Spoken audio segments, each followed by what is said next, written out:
अपनी बॉडी पे कंट्रोल रखना, जिनमें से एक जाति का नाम है इंटरकोर्स, मतलब फिजिकल रिलेशनशिप अपने वाइफ के साथ, जिसे हम बोलते हैं। अगर आपकी सेक्स लाइफ के ऊपर आपका कंट्रोल नहीं, आप अपनी चुनौतियां कभी निगल नहीं पाओगे। ये प्रभु ने मुझको बोलने के लिए बोला आपको। अगर आप व्यभिचारी हो, आपकी मुश्किलें आपको निगलने वाली बहुत जल्दी।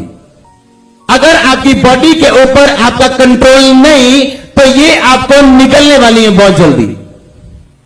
तो वो सिम्टम जो आपकी बॉडी में, कैंसर भी हो सकता है और सिंपल दर्द भी हो सकता है, वो कैंसर में बदलना शुरू होता है जब ये पाप आपकी जिंदगी में होते हैं।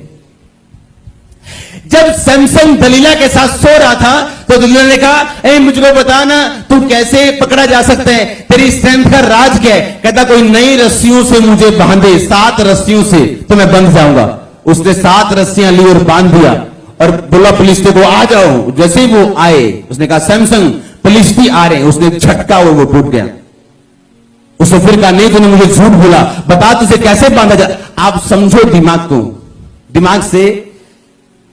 एक बंदा जिसको पता हो कि ये लेडी बार बार मुझे बांध के लोग बुला लेती है, और फिर भी उसने अपना राज उसे बताया। सोचो उसके दिमाग का हाल क्या हुआ होगा।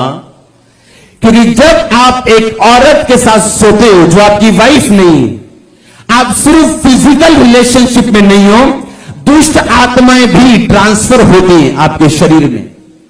आप सोचो, अगर एक बंदा एक औरत के साथ सो रहा है और वो औरत बोल रही, अच्छा बता ना तेरी ताकत का राज क्या है?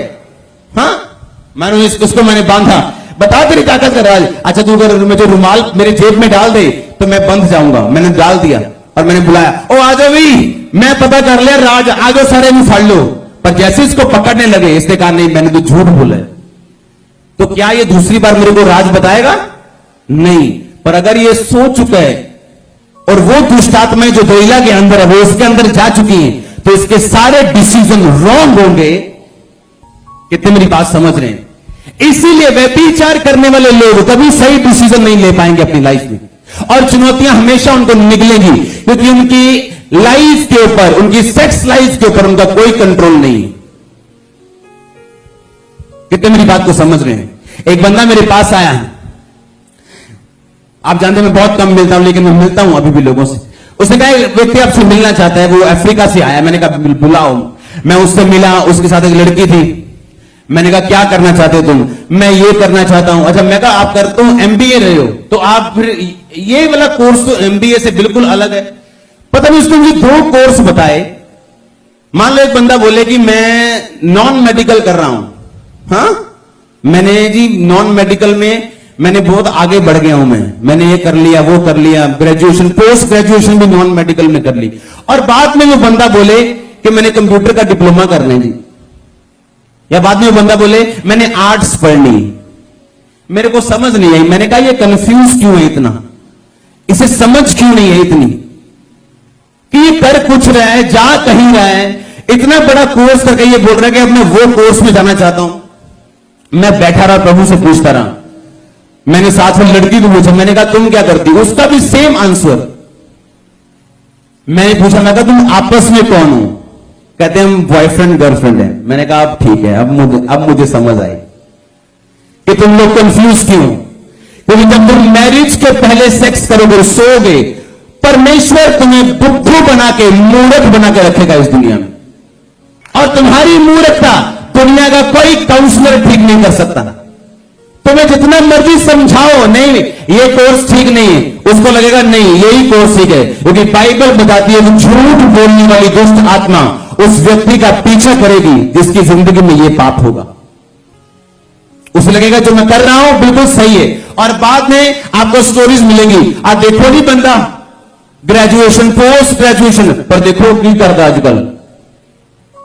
सुनी स्टोरी कि नहीं सुनी? हाँ, क्यों?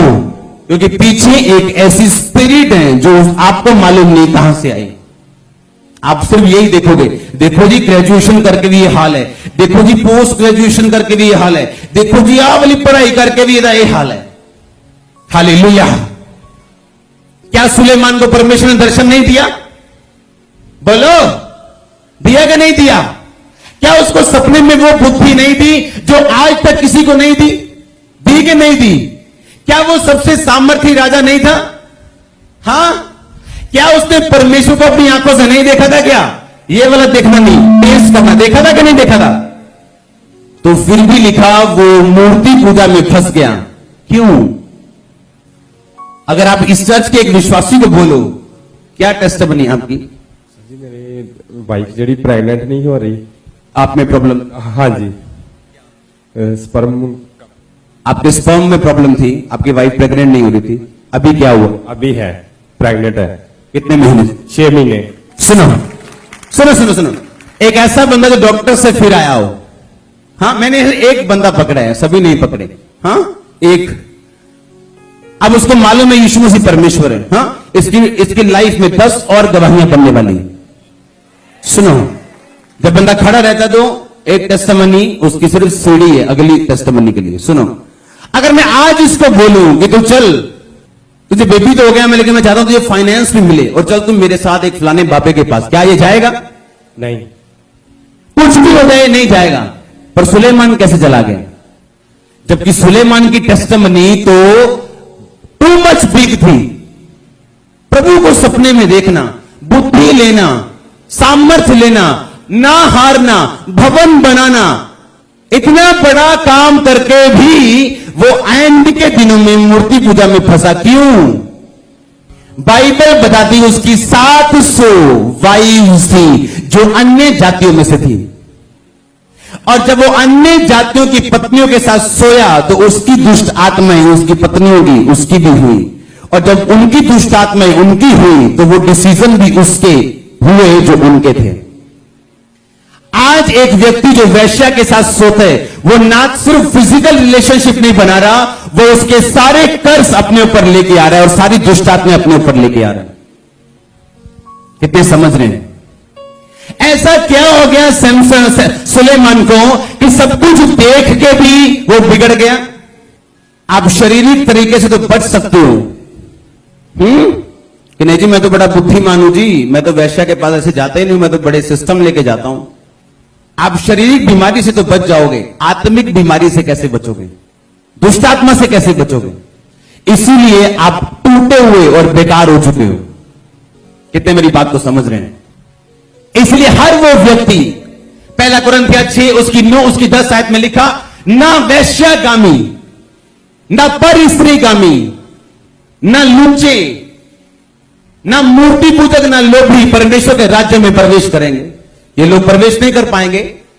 ना वैश्यागामी, ना पर स्त्रीगामी, ना पुरुषगामी, ना गे, ना लेस्बियन, ये सब परमेश्वर के राज्य में प्रवेश नहीं कर पाएंगे। या तो आपका एनिमी आपको निकलेगा या आप उसको निकलोगे।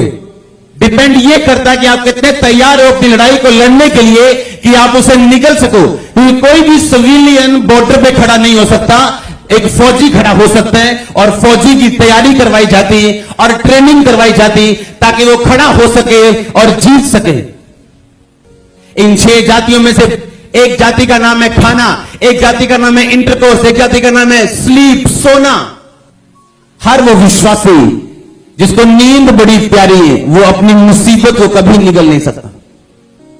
नीति वचन में लिखा एक और झपकी, एक और नींद, थोड़ी देर हाथ पे छाती पे हाथ रख के लेटे रहना, लेकिन तेरी घटी हथियार बंद के समान आ जाएगी। जैसे एक निहत्थे व्यक्ति को 10 हथियार वाले बंदे घेर ले और वो कुछ नहीं कर सकता। परमेश्वर ने कहा ज्यादा सोने वाला मसीही हमेशा ऐसे लोगों के समान होगा जो हथियार बंद लोग उस पर कब्जा करेंगे, उस पर आ जाएंगे और वो कुछ नहीं कर पाएगा। हालेलुया। यीशु मसीह को रात को पकड़ने के लिए आए थे लोग, सुबह क्यों नहीं? रात क्यों? क्योंकि रात को शैतान अपनी शक्तियों को यूज करते हैं, और अगर आप रात को प्रार्थना करने वाले क्रिश्चियन नहीं तो या तो शैतान आपको निगलने वाला है या आप उसको निगलने वाले हैं। अगर उस रात को यीशु मसीह को मालूम था कि वही रात है जब शैतान मुझे पकड़ने के लिए आने वाला है, और यही रात है जब मैंने प्रेयर में बितानी, क्योंकि उसी रात में शैतान ने अटैक करना था और उसी रात में यीशु मसीह ने परमेश्वर के साथ प्रार्थना में रहना था। कौन जीता? प्रभु यीशु मसीह। क्योंकि या तो आप एनिमी पे कब्जा करोगे या वो आप पे कब्जा करेंगे। संधि कोई नहीं होनी। ना मैच टाई होने। आमीन।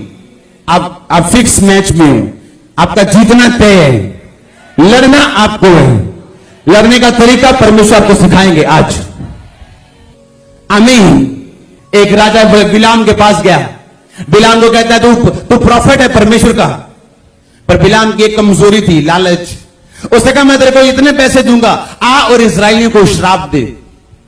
इजराइलियों को बिलाम भी श्राप नहीं दे पाया। पता क्यों? उस टाइम के इजराइली पाप से दूर थे, वो प्रोटेक्टेड थे। वो